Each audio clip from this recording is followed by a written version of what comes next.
Awakening. Commander Darius Reed stood at the observation deck of Nova Station, his weathered face illuminated by the glow of the gas giant Prometheus that dominated the view. At 45, the silver streaks in his dark hair testified to the burden of command he'd carried for the past decade. Nova Station, humanity's furthest outpost from Earth, hung in precarious orbit at the edge of explored space. "Commander, you need to see this," said Lieutenant Olivia Patel, her voice crackling through his earpiece. The urgency in her tone pulled him away from his contemplation. In the communications hub, screens flickered with static-filled images as Olivia adjusted parameters on her console. At 32, she served as Nova's communications specialist, with eyes that missed nothing and ears attuned to the whispers of space. "It started 3 hours ago," she explained, fingers dancing across the interface. "A signal originating from Prometheus's third moon, Caliban." Darius frowned. "Caliban's abandoned. Mining operation shut down 20 years ago after the accident." "Exactly. Yet this signal uses old Earth military protocols." "Someone's there, sir." The signal repeated, a simple pattern of pulses that translated to a universal distress code. "Could be automated," suggested Marcus Way, the station's chief engineer. His perpetually oil-stained hands betrayed his preference for mechanical work over administrative duties. "Old systems occasionally fire up when solar flares hit them right." Darius shook his head. "This is deliberate. Look at the timing intervals." He pointed to Olivia's analysis. "That's human intention."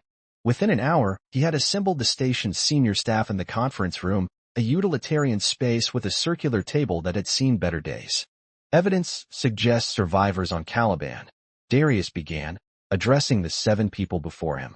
Nolan Jackson, head of security, leaned forward. His muscular frame seemed too large for the standard-issue chair. "Impossible. The radiation leak killed everyone. That's why we abandoned the place." "Apparently not everyone," Darius countered. "I'm assembling a reconnaissance team. Olivia for communications, Marcus for technical assessment, Dr. Haruki for medical, and Nolan for security." Dr. Jun Haruki, the station's physician, cleared his throat. "If someone did survive there for 20 years, they'll require specialized medical attention. The environmental conditions alone would cause significant physiological adaptations or damage." "Precisely why you're going," Darius replied. "Anyone volunteering to stay behind can discuss it with me privately." No one did. The journey to Caliban took 16 hours in the station's only shuttle. As they approached, the moon's cratered surface came into view, gray and imposing against the swirling colors of Prometheus behind it. "Base structure appears intact," Marcus noted, examining the readouts. "Environmental systems offline. No obvious power signatures except there." He indicated a blinking dot on the scanner. "That's our signal source." The landing was rough. Caliban's weak gravity and thin atmosphere made for treacherous conditions. Dust billowed around the shuttle as it settled on the landing pad outside the main facility, a series of interconnected domes partially built into the rocky surface. Suits sealed, weapons ready, Nolan instructed as they prepared to disembark. "We stay together. No exceptions." The airlock to the facility opened with surprising ease after Marcus bypassed the security protocols. Flashlights cut through the darkness inside, revealing a reception area frozen in time. The air was thin but breathable according to their instruments, evidence that some environmental systems remained partially functional. "Power's been rerouted," Marcus observed, examining a junction box. "Someone's been maintaining minimal life support." They moved deeper into the facility, passing abandoned living quarters and recreational areas. Signs of hasty evacuation were everywhere, personal belongings left behind, meals half-eaten and long since desiccated. "The signal's coming from the research wing," Olivia said, consulting her tracker. The research wing doors were sealed, requiring another bypass from Marcus. As they slid open, cold air rushed out, carrying the unmistakable smell of preserved organic matter. "What the hell?" Nolan whispered. The large chamber before them contained rows of stasis pods, technology that had been experimental when the base was abandoned. Most were dark and empty, but one glowed with a pale blue light. Inside, a woman floated in suspended animation, her features serene despite the circumstances. "She's alive," Dr. Haruki confirmed after checking the pod's vitals. "Stable condition." According to the log, this is Dr. Eliza Morgan, research lead. "She's been in stasis for 19 years. Can we wake her?" Darius asked. "The pod's programmed for revival, but it will take time. Her body needs to readjust gradually." While Dr. Haruki worked on revival protocols. The others explored the adjacent laboratories. Marcus examined the communications array that had been jerry-rigged to send the distress signal.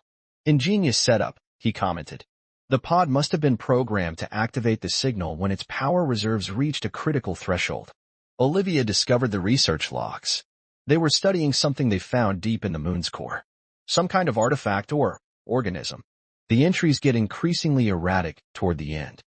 The final entry, dated one day before the reported radiation leak, was from Dr. Morgan herself. They're changing. Jenkins and Kolofsky won't listen. I've prepared the stasis chamber as a last resort. If anyone finds this, understand that what happened here wasn't an accident. Commander, Nolan called from the corridor. You should see this.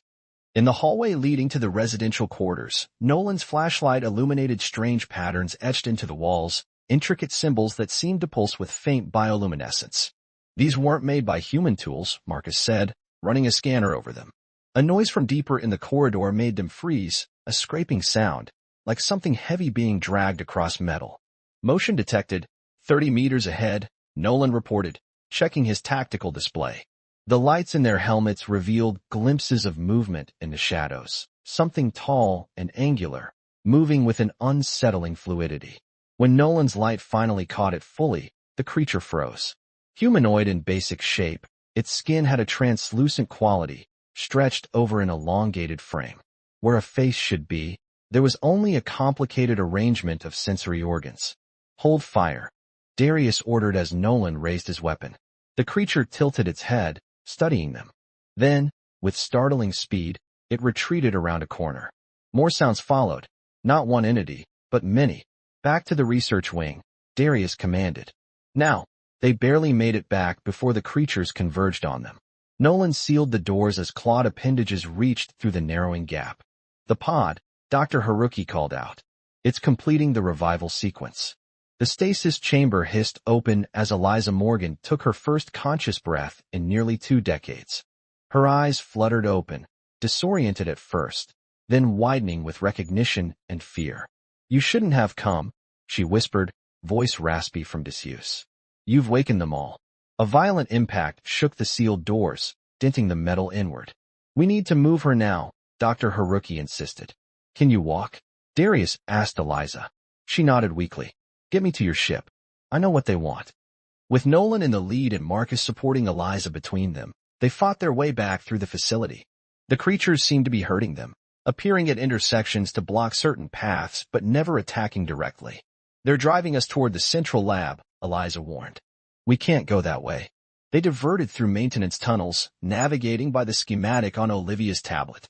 The creatures became more aggressive the closer they got to the exit, forcing Nolan to use his weapon twice.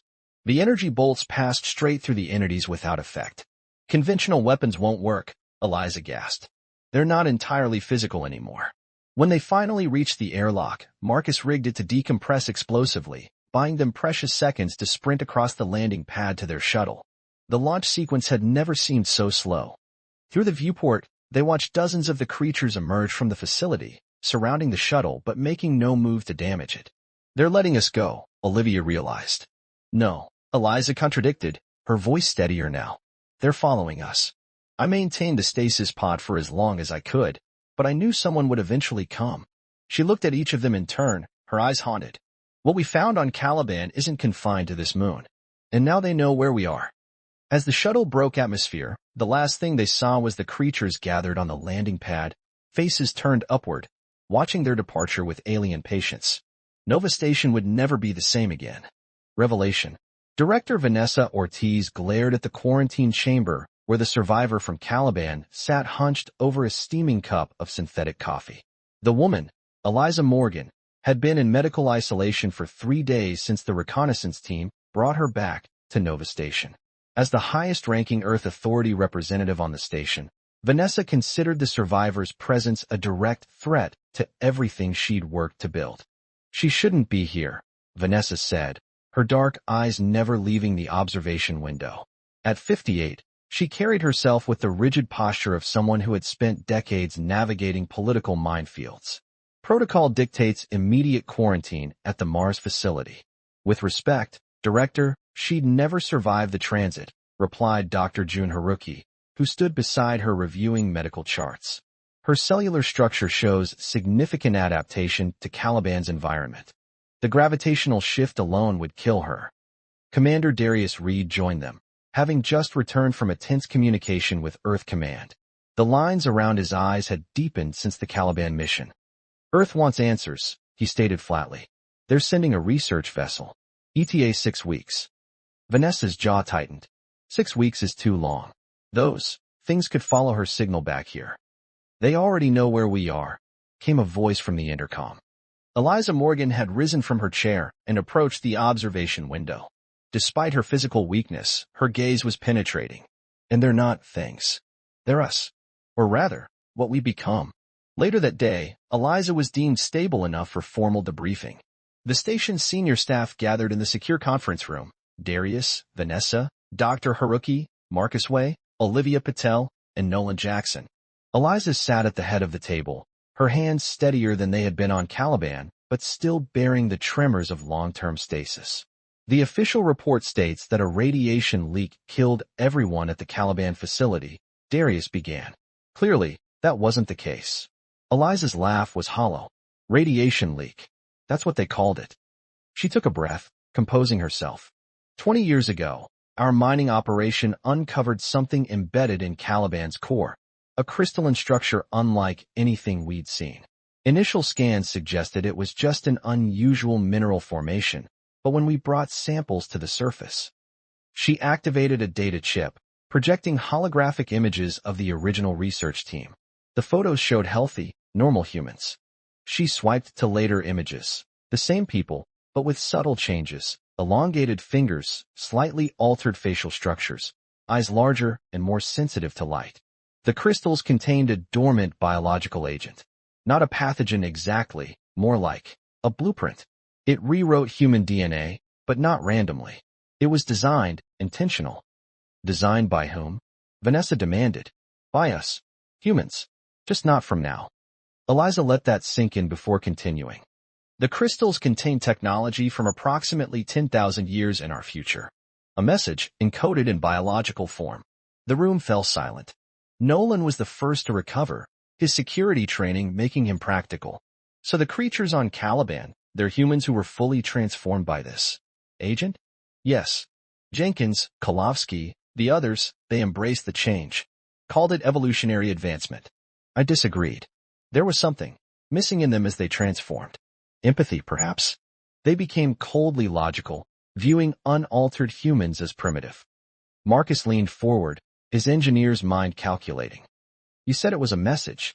What did it say? That's the thing, Eliza replied. The message was incomplete. The full crystalline structure was massive. We only recovered fragments. But what we did translate suggested a warning. She paused, eyes distant with memory. Something is coming. Something that nearly wiped out humanity in that future timeline.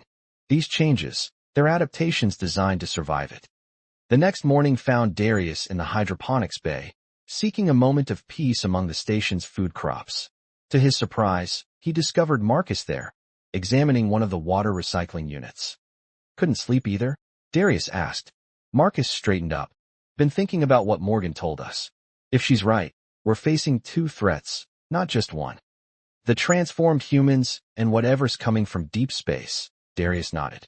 Any progress on analyzing that strange energy reading Olivia detected after we left Caliban? That's what kept me up, Marcus admitted. I cross-referenced it with our historical database. There's only one match, a signal detected by Earth astronomers 50 years ago, originating from the Boötes void. It was dismissed as a sensor error. Their conversation was interrupted by an emergency alert. In the command center, they found Olivia at her station, face pale as she interpreted incoming data. We've got movement, she reported.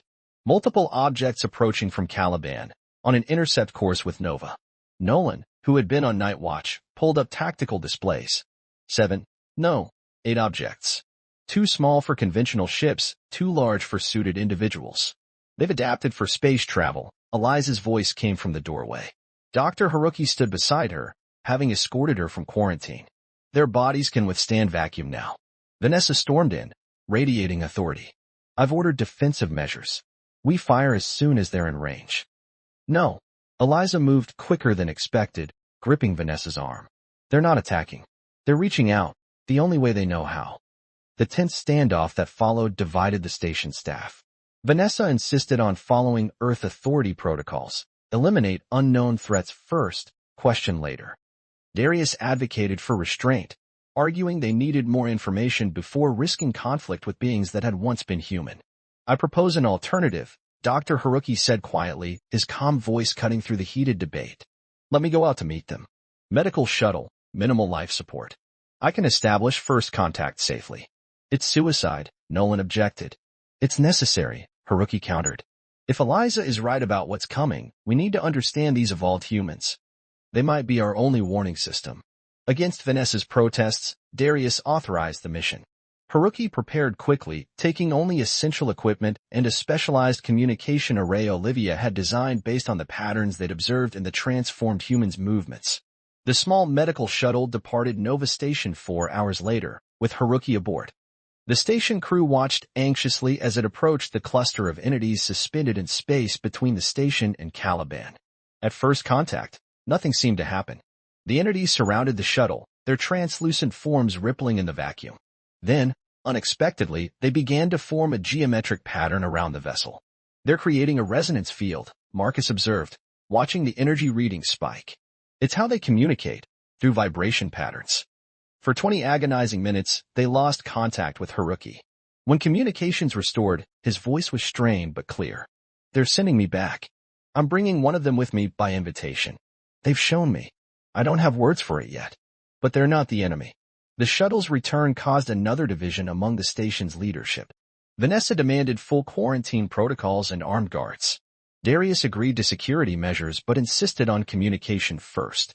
The being that emerged from the shuttle alongside Haruki no longer resembled anything human in form, yet moved with undeniable intelligence and purpose.